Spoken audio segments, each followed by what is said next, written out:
blend of tradition and honor. Cut. Dalam vlog kali ni, saya nak berkongsi tentang apa yang saya belajar daripada satu kartun ni, movie kartun, 3D kartun. Macam saya cakap sebelum ni, in every movies ada banyak pengajaran yang kita boleh ambil atau yang kita boleh pelajari. Tak kisahlah whether an action-packed movie or it's a cartoon, semua ada pengajaran. Yang penting bila kita tengok, bila kita watch any movie, kita berhibur sambil belajar something new. Movie yang saya maksudkan untuk kali ini ialah satu movie kartun memang saya suka tengok, anak-anak saya suka tengok.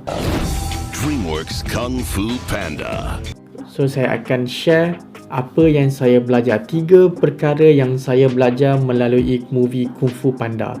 This is the first Kung Fu Panda movie yang release tahun 2008. Cerita ni dah lama dah. So before I go into what I learned from the movie, let me share a little bit about the storyline. I think ramai dah lupa kot sebab cerita lama kan. Kung Fu Panda ni ialah movie yang berkenaan dengan seekor panda ni, nama dia Po.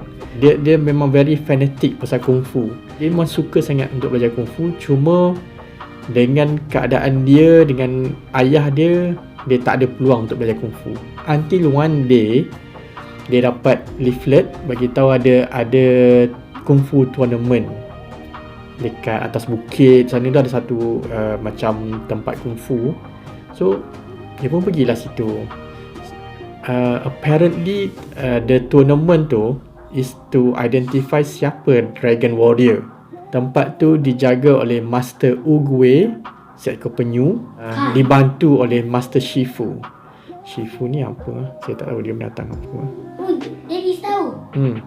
Shifu tu koala. Koala ke? Warna white. Masa dekat pertandingan tu, dia nak bagi tahu siapa the Dragon Warrior. Dekat tempat belajar Kung Fu tu, dia ada 5 warriors. Dia dah ada 5 orang, 5 ekor binatang yang memang dah power Kung Fu ni. One Kung Fu master, Let's get started. has trained 5 of the greatest warriors the world has ever known. Yang pertama, Tiger. yang kedua, Monkey. yang ketiga, Viper.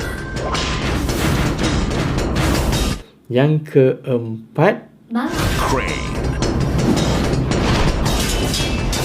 dan yang kelima. Mantis. 5 bersaudara ni dah macam legend tau. Macam kalau in our case kat Malaysia ni, dia macam hantuah dan 5 bersaudara lah. By the time dia sampai tu, masa tu pula Master Oogway ni nak decide siapa Dragon Warrior ni. Master Oogway ni point pada dia, you are the Dragon Warrior. At first dia ingat ada mistake, and everyone dekat situ pun silap ni. That flabby panda is not the warrior. You just need to believe. Lepas Master Oogway tu bagi tahu yang Po ni Dragon Warrior, so dia kena training lah. But this master's biggest challenge has just arrived. I'm coming!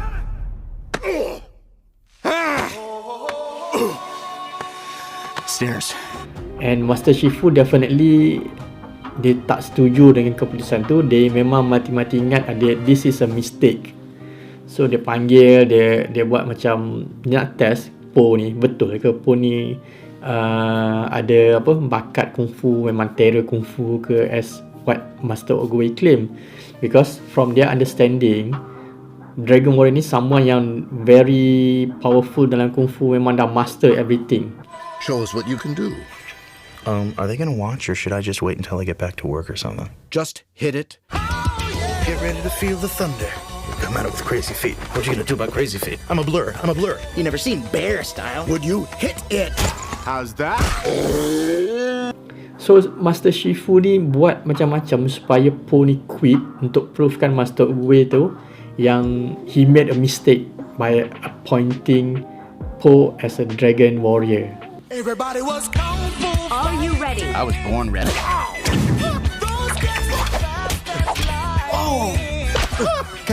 And the 5 bersaudara ni pun memang mocking apa semua, duk ejek apa semua, sebab you panggil orang luar masuk dalam, orang yang tak tahu apa-apa pula tu, kalau orang tu ada basic tu maybe lain lah. Tapi Po ni memang tak ada basic kungfu, memang tak ada basic langsung pasal kungfu.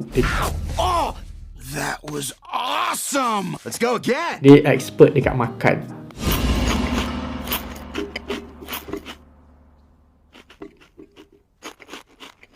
Long story short, Master Shifu, they find out there is a way to bring out the skill of Kung Fu from Po by motivating him.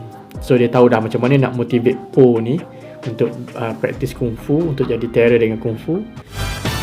The way to get through to you is with this. Have a dumpling.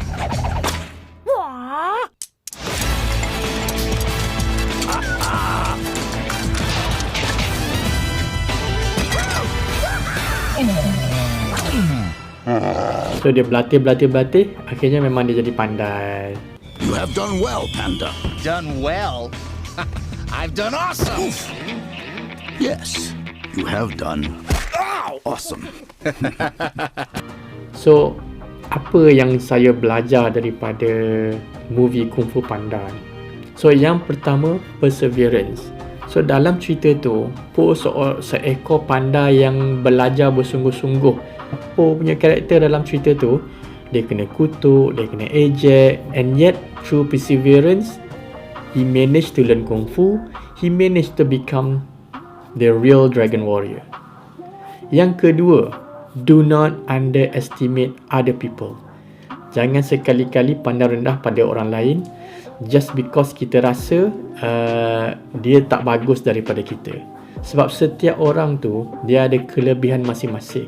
Setiap orang ada kelemahan masing-masing.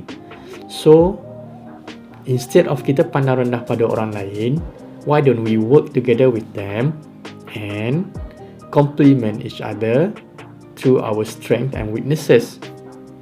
The third one is you need to believe in yourself. Sebab dalam cerita tu, dia orang memang nak sangat the Dragon Scroll ni. Sebab dalam Dragon Scroll tu, kononnya dia akan ada scripture yang boleh menyebabkan siapa yang baca benda tu atau belajar benda tu akan jadi the most powerful person dekat tempat tu. So they have this kind of belief yang berkenaan dengan the Dragon Scroll.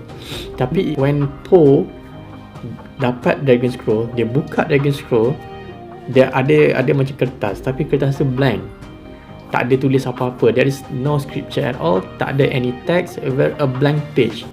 So rupa-rupanya from there Po baru sedar yang the true power bukannya dekat scripture tu, tapi the true limitless power tu lies within himself. Maksudnya, kalau kita betul-betul percaya dengan keupayaan kita, kalau kita betul-betul percaya dengan kekuatan kita, insya-Allah kita boleh buat apa yang kita nak buat. So there you have it, 3 things that I learned from Kung Fu Panda. I think you can watch the movie as a refresher. It's a very good movie, especially for family, for kids. There are a lot of things that you can learn from that movie. And the quotes, I really like the quotes, especially from Master Oogway. There ada banyak good quotes in that movie.